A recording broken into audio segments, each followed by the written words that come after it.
This video isn't about perfect mornings. It's about the real ones, the rush, the reactions, and what they reveal about how we see ourselves as mums. And I'm sure you've had one of those moments where you hear yourself snapping, just please put your coat on, we're late.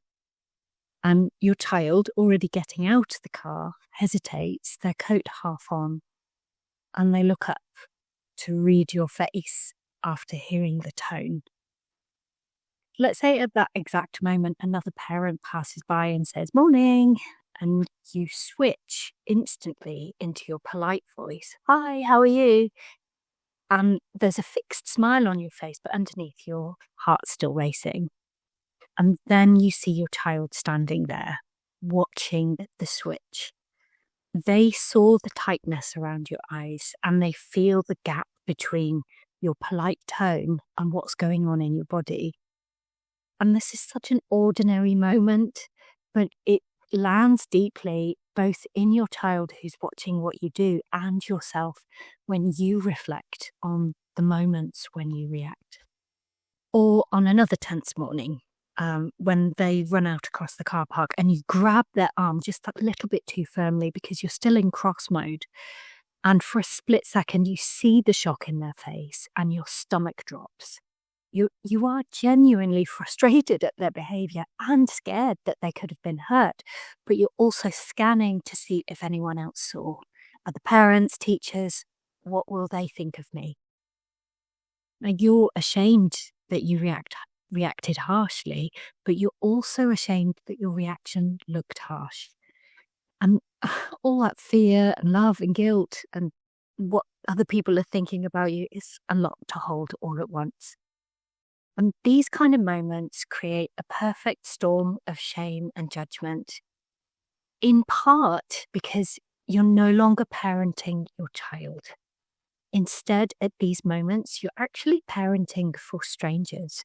Your attention is facing outwards and you're scanning what other people are seeing rather than registering feelings in the moment, those of your child or even your own feelings.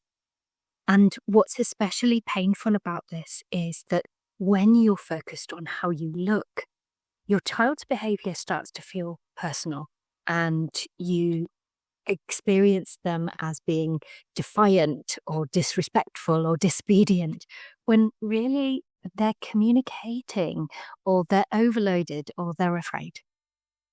And there's a shift here from truly seeing to being seen.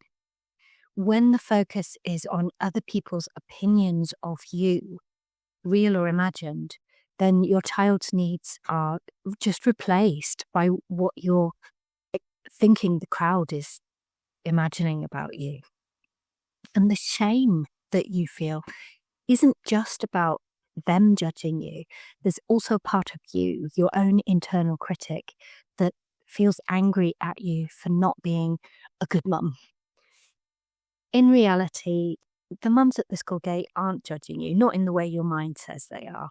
Many have been exactly where you are, red-faced, flustered, and torn between keeping everyone safe and keeping it all together.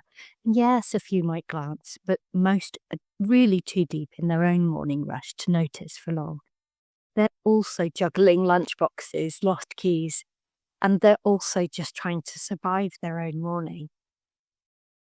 And even if someone is judging, their opinion will not last the day, but your child's experience will last. They will remember how your hand felt on their arm and how your face looked right after. They will remember whether your eyes said, "You're in trouble," or "You're still safe." When you stop parenting for that imaginary audience, something shifts. The noise in your mind starts to quiet just enough for you to be able to truly see your child again, not as someone disobedient or disrespectful, but as someone small, startled and flooded.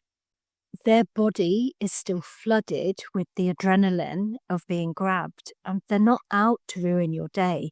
They're in that moment trying to work out if you're still their safe person. And this is the most important moment for you as a mum. It's quiet, is really brave, and it changes everything. Because when you choose to step out of that fear of what people are thinking about you and be present with your child, you're stepping out of a performance of parenting and coming back into the relationship with your child. That is kind of revolutionary. So much of our culture is based on what people see about us and what people think about us. But choosing presence over performance is like coming back to what's important, to what's really true. And when you're able to do that, respect stops being something you demand from your child. It becomes something you demonstrate. And that's the moment your child learns what real safety feels like. And you won't always get it right. None of us do. But the power is in choosing to step out of that perception of others' thoughts and come back to what we know is right in the moment. And even if you catch it too late, even if you remember after the snap, after the grab, you can always repair. Later when the adrenaline's settled, maybe as you're getting closer to the school door, you can say quietly, "Hey, are you all right? I grabbed you quite hard there. I'm really sorry. I was trying to keep you safe, but I wasn't careful enough." See, that is respect in action. And it doesn't mean that your child shouldn't have run into the road. It doesn't take away the fact that you grabbed them too hard. That's not okay. But it rebuilds safety through honesty. And it teaches your child that accountability is part of the relationship. So next time you feel the urge to manage how everything looks in front of everyone else, try this. When you realize what you're doing, just pause. One slow, long outward breath. Let it go. Let go of other people's expectations. Let go of what you think other people are thinking about you. And remember what you truly want to model. You want your child to feel what respect looks like, to see it in your eyes and hear it in your tone and learn it from your example. And taking a moment to do this is what reconnects you to your parenting values. And ideally, it includes remembering what it's like to be a child, to feel small and dependent and still learning. And when you remember that, then your expectations come back to reality rather than based on perfection. And then repair when needed. Children don't always need to be dragged back through the difficult moments. They can often let it go, but acknowledging it, I wasn't gentle enough. You're more important than getting there on time. I'll remember that next time. Just something small and light and affirming is good enough. And those moments, tiny moments, imperfect ones, are what shape connection. They turn all of that chaos into a moment of connection, and the guilt becomes a step towards growth. So you don't need to be a perfect mum. It's just about remembering to come back to what's truly important in the moment and be the safe person for your child. Now, if this morning's scene sounds familiar, the snapping, the scanning the crowd, the guilt that you're left with after, I created the Calm Mum Reset just for you. It's a short, practical guide that helps you to pause earlier and to recover faster and to model the calm leadership you actually believe in, even when the world is watching.